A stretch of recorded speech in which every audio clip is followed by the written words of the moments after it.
Hello and welcome to another episode of The Engineer. Today's video is all about the LAV and BTR in Battlefield 4, the Armoured Personnel Carriers. I hope you did enjoy that little intro as well. They're just a couple of the toe shots that I've been hitting in Battlefield 4 recently. I'm not very good at doing it, but I'm starting to get a little bit better at picking out some of the helicopters and jets in the sky. But anyway, more about the LAV. Now, in terms of your setup, you're sort of stuck between two different setups to go for, either an infantry based setup or a vehicle based setup. Now in the background at the minute you can see a Game of Rush on road transmission where I've gone for the infantry based setup. I've gone for the coaxial LMG instead of the tow missile, and then I think it's the 25mm explosive cannon things that you get on this, and you also get similar ones on the boat, but they fire a little bit faster. Now the reason I've gone for these is on Rush you're very rarely going to find yourself going one-on-one with another LAV.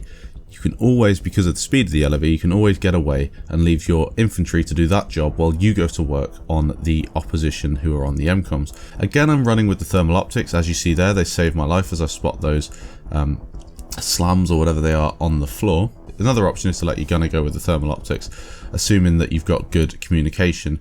There's not really that much need for both of you to have them if you're good at talking to each other, but again, I do prefer them. Sometimes people prefer the zoom on Rush because you can get more of a view on the enemies, especially if you're just taking down infantry. Again, use the 25mm cannons to shoot around corners. You'll find that they have really good splash damage. They're not that great for trying to pick off enemies on a hill, that's why I use the LMG, but again, they are definitely worth having, especially if you pick up a position like that. You just need to take down a couple of enemies quickly. You've got the right angle. They're the perfect thing to use.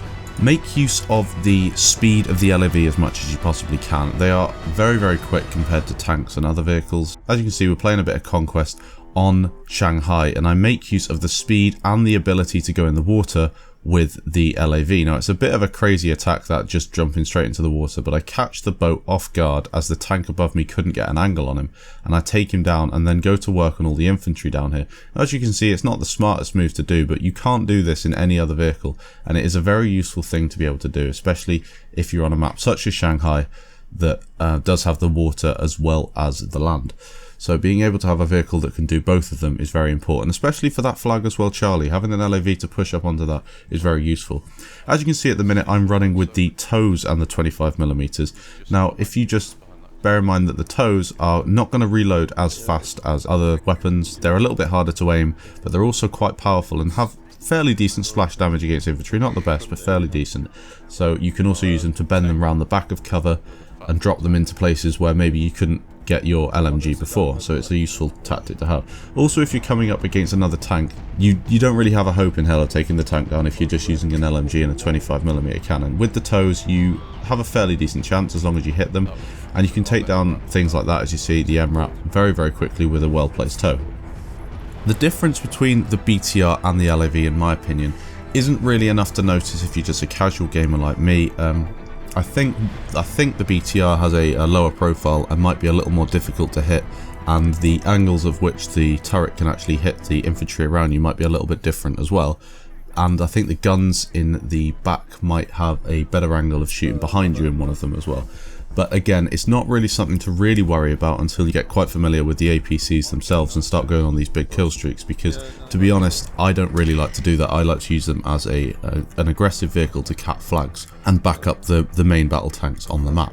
One thing I have had a thought about though, and it would be interesting to see, is what happens when you utilise the LAV to its full potential. It has 6 seats, which means it's designed to carry, preferably, in my opinion, 6 engineers. Now imagine if you've got a driver who's fairly competent at driving the LAV, fairly accurate with the tows, and then you have a gunner who again is on comms with the driver, and kind of like a tank crew are working together just to stay alive, stay on the flag and take down as many enemies as possible. Then in the back you've got 4 guys, 4 engineers with RPGs or javelins and repair tools. You can come up against pretty much any enemy in that situation and win the one-on-one battle, because they can jump out and rep you and take a shot at the enemy. You can also pretty much cap any flag with 6 people. Usually that's enough to cap a flag and outbalance the enemy and take it. It's just an interesting thought, because for me the LAVs are underused in Battlefield 4. The tanks are the main weapons for Conquest game modes, and unless you're playing a Rush game mode where there's just an LAV, I find that they're a little bit underutilized, and You know, it's not really fair because I think they're actually possibly one of the best vehicles and the funnest vehicles to use in Battlefield 4.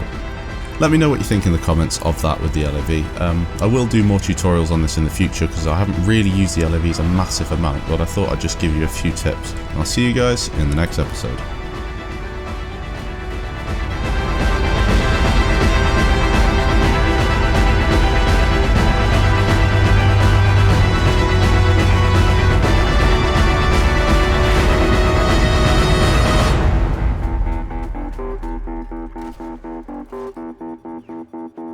Thank you.